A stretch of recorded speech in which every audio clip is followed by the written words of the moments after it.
on a une loi qui autant ça va sur les gens, il y a une suspicion qui est là.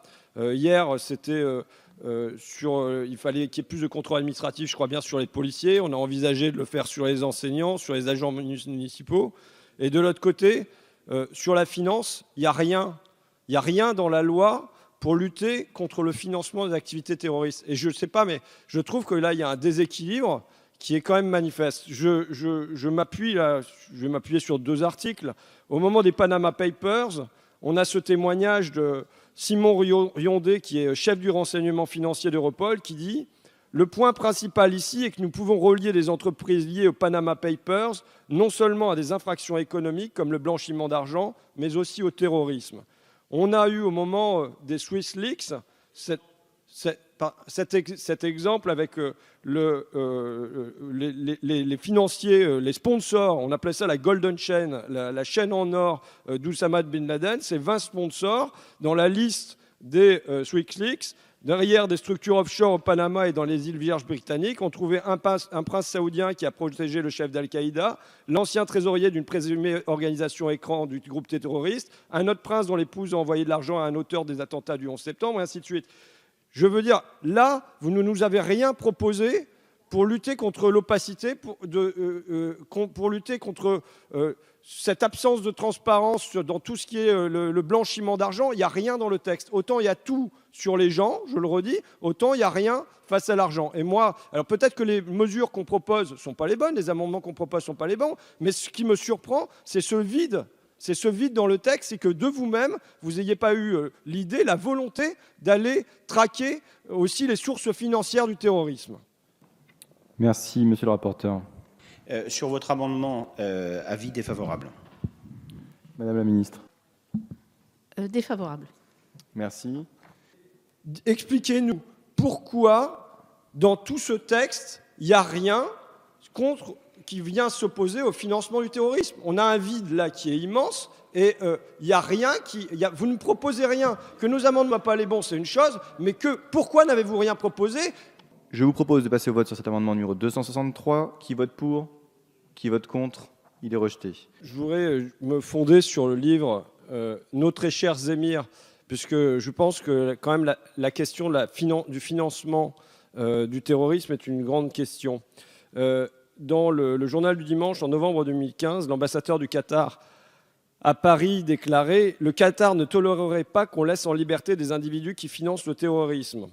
Et qu'est-ce qu'on découvre dans ce bouquin-là, mais ça fait suite à plein d'autres rapports, c'est qu'au Qatar, il y a entre 8 et 12 citoyens de ce pays qui vivent tranquillement et qui financent en fait des organisations terroristes, en particulier la branche syrienne d'Al-Qaïda, le front Al-Nosra, Daesh. Ces personnes, les journalistes, donc Georges Malbrudo et Christian Chesneau, sont allés en rencontrer notamment le cher Abdulrahman bin Omer Al-Nouemi, qui a transféré des millions de dollars aux filiales d'Al-Qaïda en Irak, en Syrie, en Somalie, au Yémen. D'après le département américain du Trésor, c'est un terroriste spécialement ciblé pour avoir assisté, sponsorisé ou apporté une aide financière matérielle ou technologique à des organisations terroristes. Je peux vous en citer un paquet d'autres qui figurent sur la liste noire des États-Unis et de l'Europe et qui financent leurs activités via des fondations, notamment au Qatar. Face à ça, on a aujourd'hui un silence de la France. On avait donc un général 5 étoiles, c'est toujours dans le même bouquin, qui conseillait avant chaque conseil de défense restreint le ministre Jean-Yves Le Drian et qui confiait « Il m'est arrivé de lui parler de certains agissements du Qatar et de l'Arabie, de lui dire par exemple qu'au Mali, le groupe rebelle Ansar al-Din reçoit des financements de Doha et de Riyad. Le ministre me regarde, il ne me dit rien et on passe à autre chose. » Le ministre qui déclarait en mars 2016 « Nous avons avec le Qatar une relation saine. » En Afrique, les forces spéciales, à un moment, se sont heurtées à cette difficulté-là, puisqu'on avait ce témoignage. Des équipes mixtes de la DGSE et du commandant des opérations spéciales qui ont été déployées au Nord Mali, avant qu'elles arrivent, on leur ralenti leur arrivée pour permettre aux Qatariens de rembarquer leurs gars. Donc là, je pense qu'on a une grave question qui est celle du Qatar. On ne peut pas traiter... Enfin voilà, il faut qu'on la regarde en face sur... Monsieur le rapporteur. Avis défavorable. Madame la ministre. Même avis. Donc 2 avis défavorables. Monsieur Ruffin. Je reprends parce que ce n'est pas une anecdote. Au Nord Mali, on a des équipes mixtes de la DGSE et du commandant des opérations spéciales qui se retrouvent déployés là-bas. Avant l'intervention française, elles ont reçu consigne de ralentir leur arrivée, le temps que les Qatariens rembarquent leurs gars, les personnes qui étaient des formateurs. Parce que, nous dit-on, cela aura fait tâche qu'on se retrouve face à face avec des alliés. La présence de Qatariens a beaucoup irrité les militaires français et les agents de la DGSE qui se sont demandé pourquoi on allait s'acoquiner avec des types aussi peu fiables. Je cite toujours.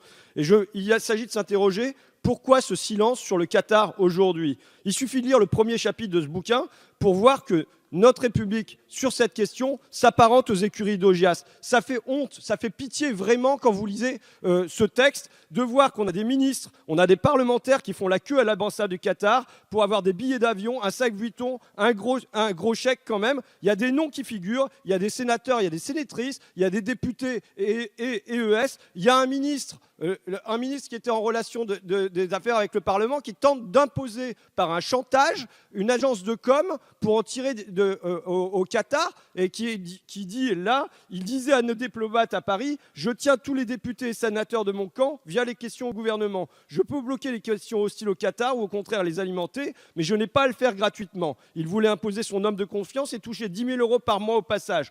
On a un ambassadeur du Qatar qui se plaint d'être une machine à retirer les billets de 500 €. Donc non seulement là, on a affaire dans ce livre sur le Qatar à une république qui peut-être se prostitue, mais en plus, des fois pour des clopinettes. Et je souhaiterais soulever. Et là, on a affaire à un État qui héberge un certain nombre de personnes qui financent le terrorisme.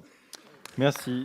Je mets donc aux voix l'amendement 266 qui fait l'objet d'avis défavorable de la Commission et du Gouvernement. Qui vote pour? Qui vote contre? L'amendement est rejeté. Je m'excuse, par principe, je n'ai pas envie de laisser terminer la soirée par le Front National. Ouais, excusez-moi, c'est comme ça.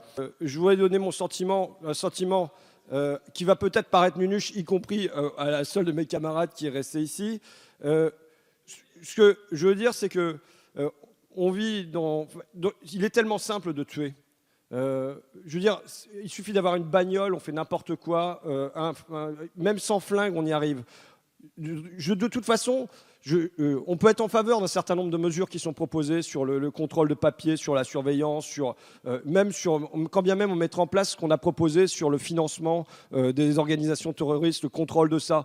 Mais de toute façon, il reste quelque chose qui est très simple. Tuer reste très simple. Donc de toute façon, je pense qu'il n'y a rien qui remplacera jamais le fait que il y a l'autocontrôle des individus, la construction d'un surmoi, le fait qu'il y a un sentiment d'appartenance à la collectivité nationale, que l'autre c'est moi, et c'est ça qu'il s'agit de construire, c'est chez chacun. C'est pas dire que ce qui a été proposé ici est nul, mais c'est que ça ne remplace pas la culture, ça ne remplace pas l'éducation, ça ne remplace pas la justice sociale, et puis tout ça, qui donne à tous les jeunes, et pas seulement les jeunes et les enfants de ce pays, le sentiment d'appartenir à la même communauté. Et si jamais il n'y a pas ça, je crains que sur le terrain du terrorisme, comme sur notre terrain, on perde. Voilà, je vous remercie.